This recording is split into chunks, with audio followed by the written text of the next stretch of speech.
Billionaire poured wine on a single dad at her party, unaware of who he is. Then the wine hit his shirt before the crowd even processed what had happened. The crystal glass slipped from her hand, red liquid splashing across the chest of the man who stood frozen under the chandelier's golden glow.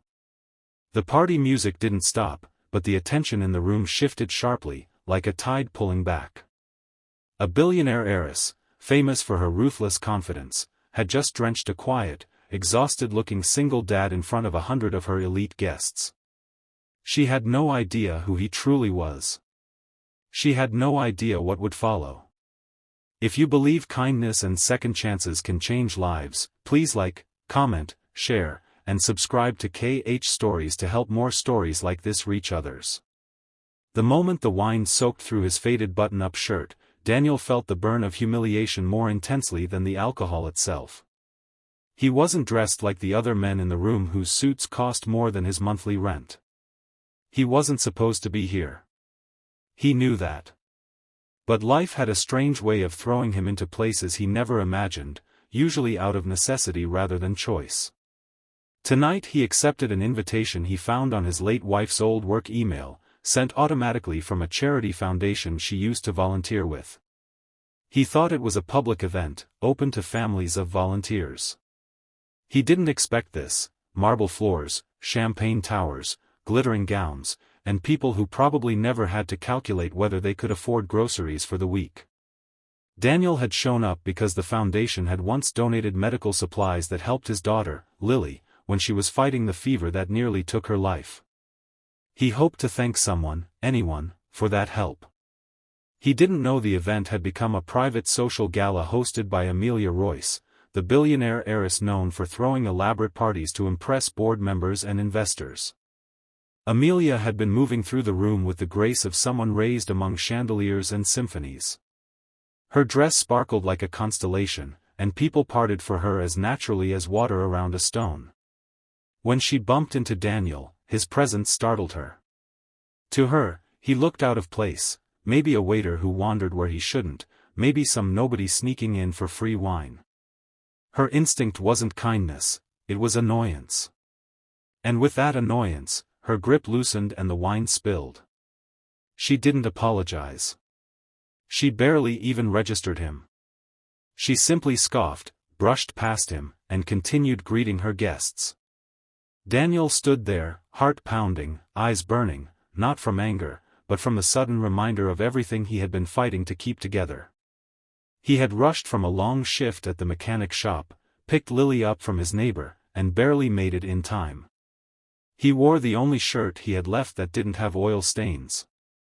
And now it looked like he'd been in a crime scene. He slipped out the nearest door before anyone else could stare longer.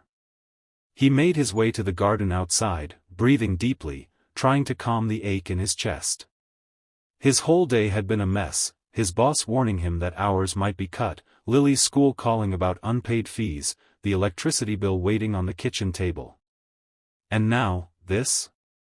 A party he didn't belong at, ruined by someone who would forget him 5 minutes later. But life had another twist planned. While he stood outside attempting to clean the stain with a cloth napkin, a little girl approached him quietly. Curly hair, white dress, eyes full of childhood gentleness. She couldn't have been older than 7. She looked at him with the careful concern only children show when adults are hurting but pretending they aren't. She handed him a small pack of tissues. He thanked her softly. She didn't speak, but she stayed beside him, as if keeping him company mattered. A moment later a panicked woman rushed into the garden, Amelia. She froze when she saw the man she'd spilled wine on standing with the girl she adored more than anything in the world. Because the little girl was her sister's child. Amelia's niece, Emma. The one person Amelia softened for. The one life that kept her grounded. And Emma had chosen to walk toward him. Amelia apologized to her niece first, not to Daniel. She took Emma's hand gently, but Emma resisted, insisting on giving Daniel another tissue before letting go. When they walked away, Amelia glanced back, and for a moment, one she would later replay endlessly, She saw something she never expected, a father holding himself together with invisible tape, drowning silently but refusing to collapse because someone depended on him. The next day, Daniel returned to his routine. Fixing cars. Making lunch for Lily. Stretching every dollar. He didn't expect anything from the night before except another shirt to throw away. But Amelia was haunted by the sight she had seen. It wasn't his clothes or posture. It was the look in his eyes, the one she recognized from her own reflections after her parents died. A look of carrying too much alone. She spent that morning replaying details, the frayed collar of his shirt, the tired slump of his shoulders, the way he had apologized to her, even though she spilled wine on him. She felt something unusual, guilt. Not the superficial guilt of inconveniencing someone at a party, but the deeper kind, the kind that told her she had been exactly what the world accused her of being, dismissive, disconnected, insulated by wealth. On impulse, she used her foundation's database to check for volunteers, families of volunteers, anyone who matched the guest list mistakenly auto-invited. That's how she found his name, Daniel Hayes. Single parent. Daughter, Lily Hayes. Past charity support, medical assistance. That last detail struck her hardest. She didn't send an assistant. She didn't call. She drove herself to his workplace. Daniel was under a car hood when she appeared. His co-workers stared, whispering, while she approached him with a hesitant apology that felt strange on her tongue. She handed him a bag containing a new shirt, groceries, and a note offering to pay for Lily's school fees. He refused instantly, not out of pride, but because he believed kindness should never come with strings, especially from someone used to control. But life has a way of nudging two worlds toward each other when they least expect it. Emma insisted on seeing Daniel again, claiming she'd made a garden friend. Amelia reluctantly agreed, and soon Daniel found himself invited, not to a gala, but to small, quiet moments. A playdate between Emma and Lily.